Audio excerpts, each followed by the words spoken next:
স্বাগত রিপাবলিক বাংলা। আচ্ছা, এসআইআর আটকাতে পারলো না তৃণমূল, মমতা ব্যানার্জি, এবং তারপর দেখতে পাচ্ছি একের পর এক জায়গায় এসআইআরকে আটকানোর জন্য, শুনানিকে ভণ্ডুল করার জন্য গুন্ডামি শুরু করে দিয়েছে তৃণমূলের পোষা গুন্ডারা। কি বলবেন? নমস্কার। এইটা নতুন কিছু নয়, এর আগেও আমরা দেখেছি তৃণমূল কংগ্রেস মানেই হাঙ্গা মারদাঙ্গা সন্ত্রাসের পার্টি। মুর্শিদাবাদ জেলায় এনআরসির সময় ট্রেন জ্বালানো, সরকারি সম্পত্তি ধ্বংস, কোনোটাই বাদ যায়নি, সেটা আমরা এর আগে দেখেছি।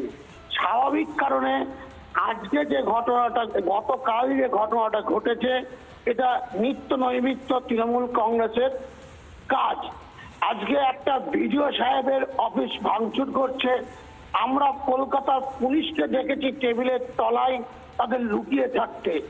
স্বাভাবিক কারণে এটা একটা রাজনৈতিক পার্টি নয়, তৃণমূল কংগ্রেস একটা সন্ত্রাসবাদী পার্টিতে রূপান্তরিত হয়েছে। যেভাবে বাংলাদেশ এবং পাকিস্তান আগ্রাসী মনোভাব নিয়েছে ভারতের প্রতি, ঠিক একই কায়দায় ওদের তো সেই বাংলাদেশের জয় বাংলা স্লোগানের মাধ্যমে অনুপ্রাণিত হয়ে পশ্চিম বাংলায় জয় বাংলাকে স্থাপন করবার চক্রান্ত করছে মনিরুল ইসলামের মাধ্যমে ফারাক্কায়। কিছুদিন আগেই, অর্থাৎ 1 বছর হয়নি, জঙ্গিপুরের চেয়ারম্যান তার নেতৃত্বে যেভাবে তৃণমূল কংগ্রেসের কাউন্সিলরকেও, হিন্দু কাউন্সিলরকেও জঙ্গিপুর থেকে মালদায় পাঠিয়েছিল শামশেরগঞ্জের জাফরাবাদের কাণ্ডে, একইভাবে গতকালকে থেকে শুরু করেছে। অপেক্ষায় থাকুন, কোন ডিএম, এরপরে ডিএম অফিস ভাঙচুর হবে এই ববি হাকিমের নেতৃত্বে, এটা মাথায় রাখবেন। মানে বলতে চাইছেন যে এসআইআর আটকাতে পারছে না এবং তার জন্য এইভাবে গুন্ডামি করছে প্রত্যেকটা জায়গা। ধন্যবাদ আপনাকে। আর এই মুহূর্তে আবার বিজেপি বিধায়ক শঙ্কর ঘোষ আমাদের সঙ্গে রয়েছেন। আপনাকে স্বাগত রিপাবলিক বাংলায়। আমরা দেখছি বারবার এসআইআরকে আটকানোর জন্য মমতা বন্দ্যোপাধ্যায় একের পর এক হম্বিতম্বি করে গেছেন, হুঁশিয়ারি করে গেছেন। আর এবার তো তার পোষা গুন্ডারা রীতিমতো গুন্ডামি শুরু করলো। ফারাক্কার যে ছবি দেখলাম, বিডিও অফিস ভাঙচুর করা হলো, সরকারি সম্পত্তি নষ্ট করা হলো। কি বলবেন? দেখুন, বেশ কিছুদিন যাবৎ আমি দেখছি ধারাবাহিকভাবে মানুষের হয়রানি হচ্ছে বলে বেশ কিছু তথাকথিত চ্যানেল ধারাবাহিকভাবে প্রচার করে যাচ্ছে, এবং সেই প্রচার তৃণমূল কংগ্রেসের গতে বাঁধা কথার সাথে সঙ্গতিপূর্ণ। তার ফল আউট হচ্ছে এই ধরনের গুন্ডামি, হিয়ারিং সেন্টারে ভাঙচুর করা।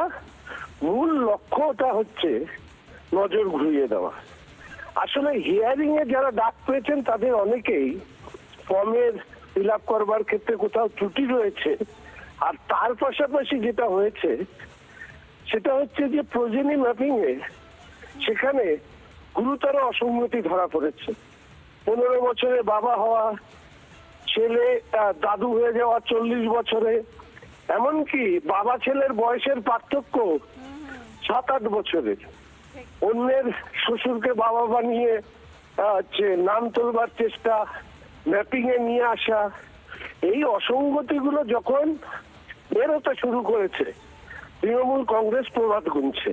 মানে স্বাভাবিকভাবেই তারা হিয়ারিং সেন্টারের উপরে আক্রমণ চালিয়ে আসলে যারা তথ্যগত ভ্রান্তির কারণে ইচ্ছাকৃতভাবে যারা ভুল তথ্য দিয়েছেন, সেই অনুপ্রবেশকারী হোক বা ডুপ্লিকেট ফেক ডেট যাই ভোটার হোক না কেন, তাদের বাঁচানোর চেষ্টা চলছে। পশ্চিমবঙ্গবাসীর কাছে ভুলগুলো ধরা যাবে না, ভুলগুলো ধরলে আপনার ভুল এবং নির্বাচন কমিশনের ভুল ধরা হবে, যে কাজটা করছেন মমতা ব্যানার্জি। ধন্যবাদ আপনাকে।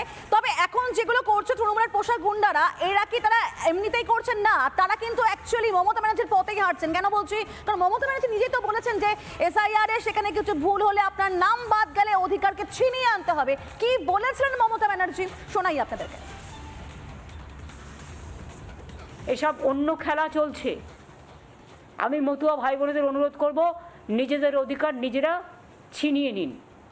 নিজেরা বিএলও অফিসে গিয়ে নাম জমা দিন যে আমার নাম কেন ওঠেনি, আমার নাম ওঠান। এই তো হলো দলনেত্রীর কথা, এই তো হলো এই রাজ্যের মুখ্যমন্ত্রীর কথা। ছিনিয়ে নিন অধিকার। আর ছিনিয়ে নেবার মানে সরকারি সম্পত্তি নষ্ট করুন, ভাঙচুর করুন, ধ্বংস করুন। বিজেপি নেতা শঙ্কুদেব পণ্ডা তিনি কি জানিয়েছেন শোনাবো। মনিরুল ইসলামকে ইমিডিয়েটলি গ্রেপ্তার করা উচিত। উনি আজকে যা করেছেন তা খুবই জিহাদিদের কালচার এবং নেগেটিভ দৃষ্টান্ত। তৃণমূল কংগ্রেস মনিরুল ইসলামকে দিয়ে জিহাদি কালচারের মাধ্যমে চেষ্টা করছেন যে তাদের শিফটেড মুসলিম ভোট এক জায়গায় আনা যায়, তাই এক ঢিলে দুপাকি মারতে চান।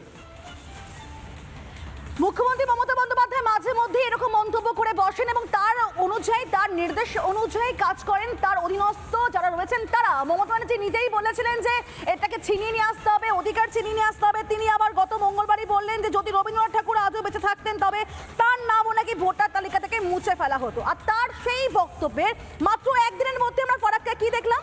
তৃণমূল কংগ্রেসের বিধায়ক মনিরুল ইসলাম, তার নেতৃত্বে এসআইআর ক্যাম্প, বিডিও অফিসে গিয়ে ভাঙচুর করা হলো, বিক্ষোভের মতন ঘটনা ঘটলো। কিন্তু প্রশ্ন এখানে, যে পুরো বিষয়টাকে নেতৃত্ব দিল, যে সরকারি সম্পত্তি নষ্ট করলো, যে অধ্যত্ত দেখালো, যে বাজে ভাষা ব্যবহার করলো, তার বিরুদ্ধে এখনো পর্যন্ত কোনো স্টেপ নেয়নি দলদাস পুলিশ।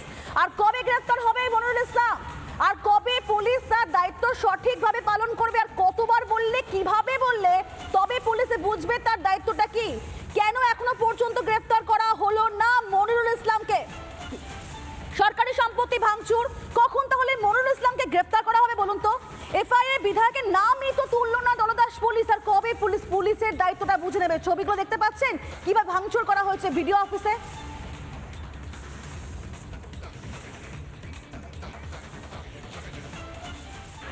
নানা ধরনের কন্টেন্ট দেখার জন্য লাইক করুন, শেয়ার করুন আমাদের ফেসবুক পেজ, সাবস্ক্রাইব করুন আমাদের ইউটিউব চ্যানেল। পাশাপাশি অন্যান্য ব্রেকিং নিউজের জন্য অবশ্যই চোখ রাখুন রিপাবলিক বাংলায়।